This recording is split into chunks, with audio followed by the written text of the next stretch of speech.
Hi, this is Eric Martin with BoardGameGeek. I'm here with Roberto D'Amelio from Aries Games.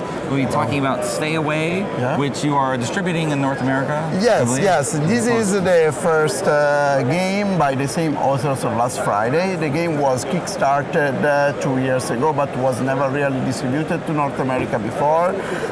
There was a little batch remaining of English language copies of the first edition that we're using here at the show to introduce the game to the market for the first time. But we are now going to print a revised new edition of the English language version, and that will come to stores around the end of this year, early 2017. Okay. I know it's a hidden role game.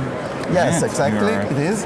And so the key of the game, there is one of the players who's not who you think he is. We are in a base in Antarctica, one of those places, and there's a bunch of people, a bunch of scientists which are closed there, and one of them is not anymore who is supposed to be. Has been possessed by an alien entity, has been possessed by some supernatural being. He's just gone crazy. We don't really know, but he's the thing. Okay.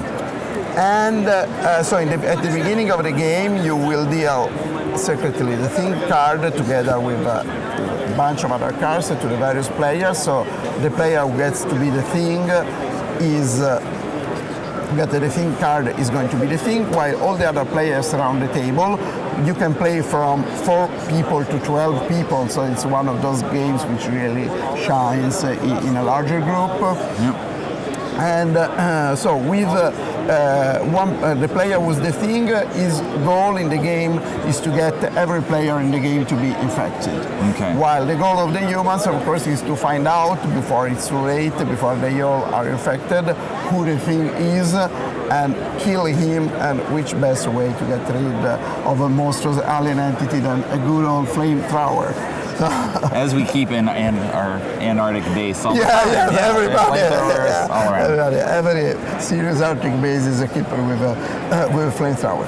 Okay. So the key mechanic of the game is a very simple one. So you will have a deck of these cards, and most of these cards are somehow the Stay Away cards are somehow beneficial to the humans.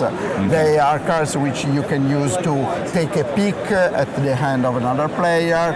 They are cards that you can use to protect yourself. There are different kinds. So essentially what you're trying to do in the game is, on one side, trying to understand from the behavior and from the card in hand whether the other players are the Thing or whether the other players are becoming infected, and you are trying to stay alive and you're trying not to be infected. So the cards all goes in those two directions. And once you're infected, you are indeed partnered with the Thing and win as long as you can. Yes, so now you move on to the other team, and so you are now on the Thing team. What you want really to know is want to protect the Thing and help the Thing to spread out the infection even further. So that's what happens.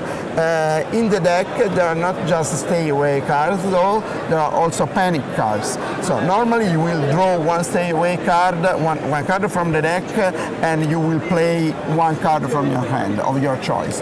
But on the other hand, if on the top of the deck there's a panic card, so you draw the panic card and you immediately show it and apply its effect. So normally panic cards are cards which somehow shake the game up a little bit. One of the main mechanics where the game is shaken, that's also often happens through panic, may also happen in a more controlled way through Stay Away cards, is that the players will physically change places. I will be there in a minute to explain why. Why this? Because after you draw a card and play a card, the next thing you do, you trade a card with your neighbor. So you pass a card to your neighbor secretly, and your neighbor gives a card to you. And that's how the Thing gets the infection to be spread. By passing an infection card to the neighbor, getting something else in turn. Only the Thing can pass infection cards, of course. This is very Very So important therefore, to people know. must change seats, otherwise the thing is Yes, never going yes. to do anything. So from time to time, people change seats, and this is so makes a little bit of a fun party game element, which is a deliberate part of design. I don't want this to be too dark and too gloomy. And of course, the kind of cards exchange also give you indications. The players who have become infected, of course, may have every player may happen to draw an infected cards from the deck.